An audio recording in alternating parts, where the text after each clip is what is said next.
Okay, so the first question, what culture or country did you grow up in? I grew up in England. Question two, so yeah, I grew up in England, southeast England, Kent, which is about 1 hour driving from London.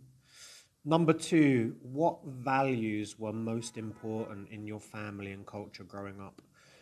It's very, I was raised by my grandparents, and they were very strict, and they were very strict on values such as honesty, loyalty.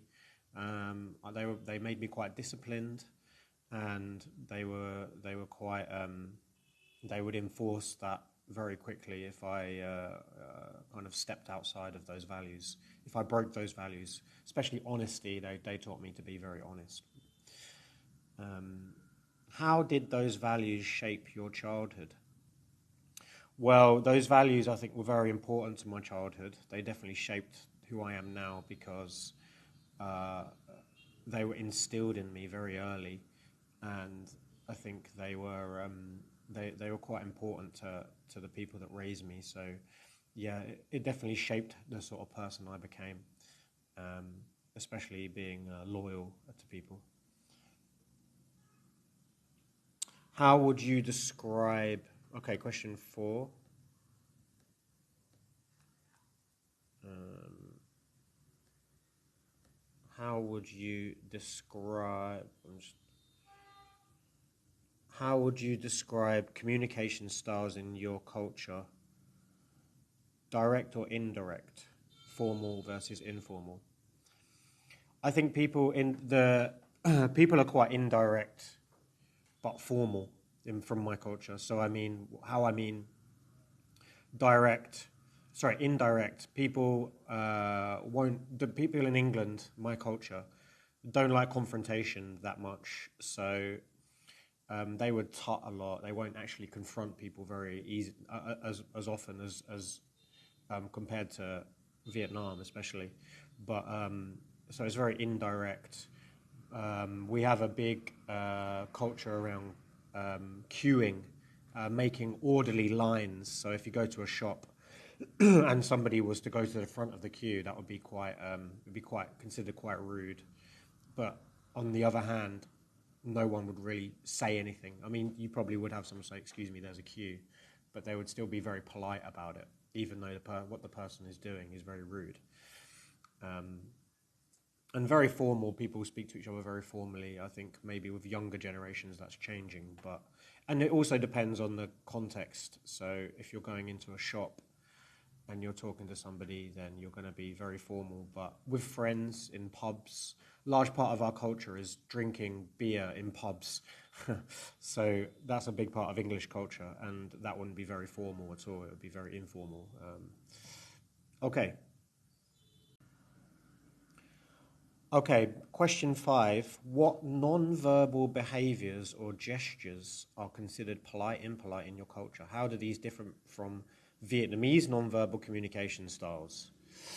Oh, it's a hard question. Non-verbal behaviors. Well, there's very subtle things I've noticed. Uh, there are certain gestures where that have confused me. Where, for example, if you do this to somebody, it means come here. But if you do this, it means go away. And I see this in Vietnam where someone says come here, but they actually it confused me because I thought that they were saying go away. So this is like come towards me. This is one very small example. Um, other non-verbal gestures considered impolite or polite. Um, we use gestures a lot when we speak. Use our hands a lot to emphasize a point. Um, I don't know if people in Vietnam do that as much. Maybe we're a lot more animated when we speak. Um, yeah, but that's a difficult question. I can't think of any others really. It seems that um, pointing seems to be quite common in England. You could point at people, but probably the same in Vietnam. It's probably considered very impolite to point at somebody. But then it depends on the context.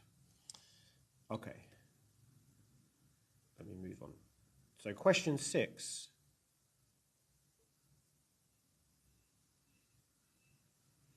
How does your culture view concepts like individualism, collectivism, power distance, uncertainty avoidance, etc.?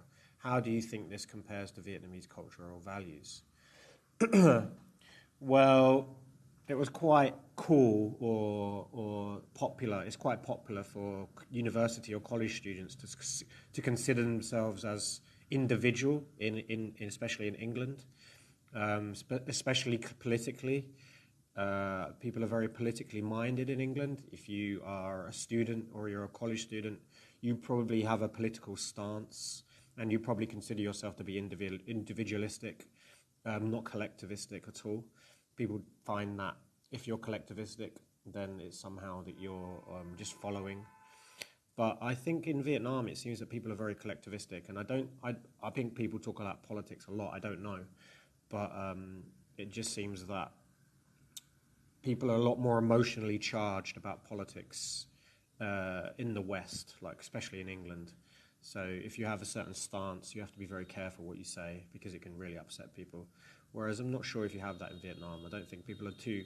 There's not the Vietnamese. It seems to me that aren't divided over politics. Maybe there is a certain division, but I don't see it as nowhere near as anything what it's like in England. Yeah, so I hope that helps. I hope that's a reasonable answer. Okay, question 7. What social norms or customs from your home culture differ most from Vietnam's? Can you share any examples? Social norms or customs. I forgot to mention that we don't have as many motorbikes, so driving and giving way to people just doesn't happen in Vietnam. Like you wouldn't let someone out of a road or something. It would just be, nobody does that. Whereas in England, people are a lot more sort of, they would give way and they would let people out. They would let people go across a road. Yeah. Social norms and customs from your home culture. Let me think. Other social norms. It seemed like I mentioned earlier, pub culture is quite a big thing for men. Football culture. It's that's quite a big deal to sit, or everyone for the family to sit at home and watch football. We have a dinner every Sunday. A family will sit down and have a Sunday roast together. That's quite a big deal. But I think that's not too different from Vietnamese in that eating with family is very important. Yeah.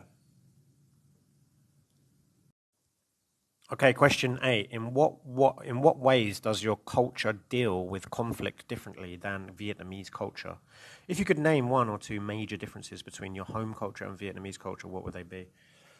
Oh, I don't know. That's another hard question. I think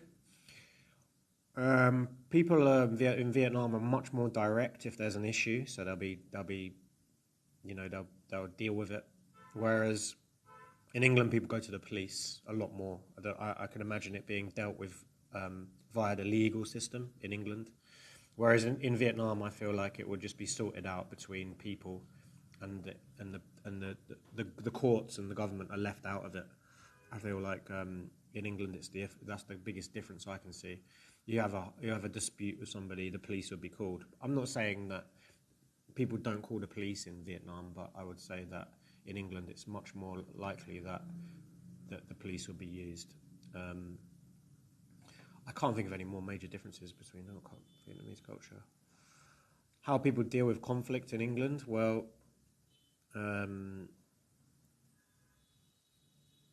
yeah, it's tough. That's a tough question. I can't say. Sorry, I don't think of anything. I can't think of anything else. I'm guessing like people are, like I said, people are much more direct in Vietnam. I feel like in England, people won't do anything until the situation gets really bad. Like I can't think of an example, but maybe you've got a noisy neighbour and you've moved in and you've got somebody who's really messy and complains all the time, is really loud. confront them eventually if you're in England. But I feel like in Vietnam it wouldn't happen as quickly. It wouldn't be a problem. But I don't know. I think yeah, difficult question.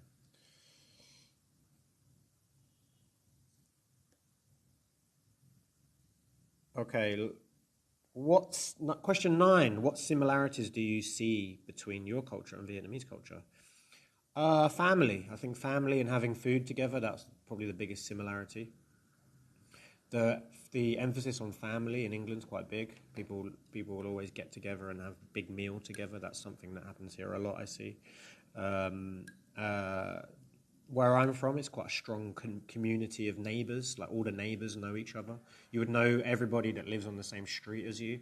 And I get the feeling that that's similar here, that the Vietnamese communities are very tight in that they're very well connected. Everybody knows everybody. So it's quite safe in that way. I'm not saying that this is common through in England, because I think that a lot of places in England aren't like this anymore. I think this generation it's a bit different. People are a lot more isolated in England. So, but definitely, and the love of football as well. I feel like in England that's a big deal, football, and I feel like the Vietnamese love their national team. So when the Vietnamese national team play, and when the England national team play, that's quite a big similarity. That the whole country will be behind their team. Okay, and then last question. All right, I'll send another video. Okay, number 10. What have been some challenges adjusting to cultural differences since living, working in Vietnam? Well, the language barrier, it can be difficult. I feel like there are some cultural things that I won't ever understand. There are differences between like how direct you can be, conversations around money, conversations around like romance and things like that. I think people have a very different view on things in Vietnam compared to England, and it's difficult because we don't want to upset. We don't want to upset. Being a foreigner in another country, you don't want to upset the host nation. You don't know if you are. So it's sometimes you would say the idiom being I'm treading on eggshells. Like I don't want to say something that's wrong. So that was difficult at first, but I think it's just a lot of things are quite alien. You know, you want to. You feel it's all about confidence. So it's, at the beginning, you don't have the confidence just to walk into a shop because you're worried that the person there doesn't speak English or you can't communicate with them. That's one big challenge. So yeah, living and work in Vietnam, actually, if in the beginning it was probably it gets easier, but I would say definitely it takes practice to grow confidence in meeting new people and understanding Vietnamese culture. So yeah, I guess the language barrier has probably been the biggest, and yeah, getting over your own nervousness about being in a foreign country, and but I feel like Vietnam is a very welcoming country, and I think people are mostly very welcoming. I've been to many countries, and I feel like Vietnam is probably one of the most welcoming. It just takes confidence to actually be very open to people and speak to people. So that's it. All 10 questions. I hope that helps.